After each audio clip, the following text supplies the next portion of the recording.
અહીં ઉપસ્થિત આદરણીય મહેમાનો, આચાર્યશ્રી અને મારા વહાલા વિદ્યાર્થી મિત્રોને મારા જય શ્રી કૃષ્ણ. મારું નામ કલ્યાણી વૃંદા હિતેશભાઈ છે. હું ધોરણ 7માં અભ્યાસ કરું છું.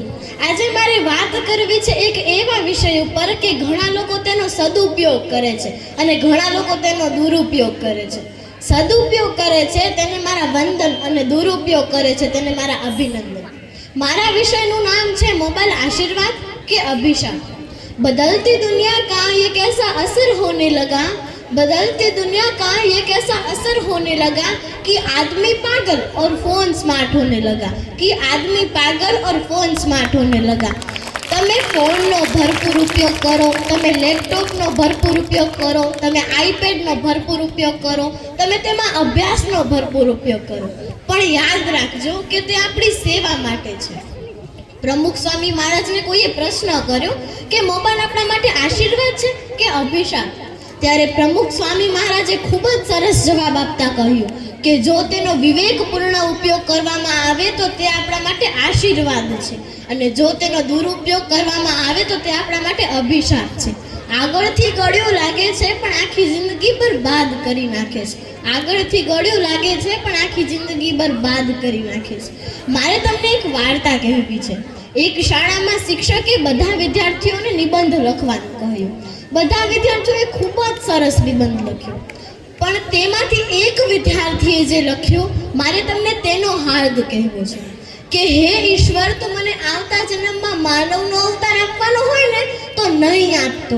કે હે ઈશ્વર, તું મને આવતા જન્મમાં માનવનો અવતાર આપવાનો હોય ને તો નહીં આપતો. મારે મોબાઈલ બનવું છે પાસે રાખે છે. અને જો તારે મને માનવનો જ અવતાર આપવો હોય ને તો તું મને ઓફલાઈન મમ્મી આપજે, જે મારી સાથે રમે અને મારા અને પપ્પા માટે ગરમા ગરમ નાસ્તો બનાવે. મારે આવી ઓફલાઈન મમ્મી જોઈએ છે. लोग पहले सैलरी छुपाते थे, लोग पहले सैलरी छुपाते थे, फिर ज्वेलरी छुपाने लगे, फिर ज्वेलरी छुपाने लगे और अब तो गैलरी ही छुपाते हैं. મોબાઈલ દ્વારા આપણે દરેક સુવિધાઓ ઝડપથી મેળવી શકીએ છીએ. મિત્રો, ફોનમાંથી આપણે સારા વિડીયો જોઈને તેમાંથી પ્રેરણા લઈ શકીએ છીએ. આપણે પણ ફેસબુક અને સોશિયલ મીડિયાના માધ્યમથી સારા વિડીયો લોકો સુધી પહોંચાડીને લોકોને સંદેશો આપી શકીએ છીએ. પરંતુ આપણને મોબાઈલની એટલી લત લાગી છે કે આપણે તેના વગર એક ક્ષણ પણ નથી રહી શકતા. આપણે આપણા મા બાપને મૂકીને, બાળકોને મૂકીને, પત્નીને મૂકીને વિદેશમાં રહી શકીએ છીએ, પરંતુ મોબાઈલ વગર નથી રહી શકતા. મોબાઈલનો વધુ પડતો ઉપયોગ કરવાથી માથાનો દુખાવો, ચીડિયો સ્વભાવ અને યાદશક્તિમાં ઘટાડો થાય છે. છતાં પણ આપણે તેમાં ટાઈમ વેસ્ટ કરીએ છીએ. Waste of time, waste of energy. અહીં મને એક પંક્તિ કહેવાનું મન થાય છે. કોલગેટની પહેલા ફેસબુકને રોજ ચાખે, કોલગેટની પહેલા ફેસબુકને રોજ ચાખે, લાઈક અને કોમેન્ટનો ચોખ્ખો હિસાબ રાખે. ભૂમિતિની રેખાને ભૂગોળના પર્વત ચર્ચે, ભૂમિતિની રેખાને ભૂગોળના પર્વત ચર્ચે, ક્રિકેટ અને પોલિટિક્સની ચર્ચામાં આખો દિવસ ચર્ચે, ક્રિકેટ અને પોલિટિક્સની ચર્ચામાં આખો દિવસ ચર્ચે. વાત શીલા મુનિ અને ટિંકુની માંડે, વાત શીલા મુનિ અને ટિંકુની માંડે, ફેસબુક પર રહીને ફેસબુકને ભાંડે, ફેસબુક પર રહીને ફેસબુકને ભાંડે.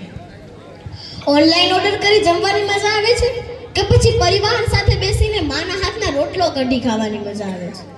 દુકાનમાં કરેલી શોપિંગમાં મજા આવે છે કે પછી ઘરે બેઠા મોબાઈલમાંથી કરેલી ઓનલાઈન શોપિંગમાં મજા આવે છે? મિત્રો, જ્યારે આપણે જમતા હોઈએ ને ત્યારે આપણા એક હાથમાં ચમચી અથવા કોળીઓ હોય છે અને બીજા હાથમાં તો તમને ખબર જ હશે. બોલો મિત્રો, એ શું છે?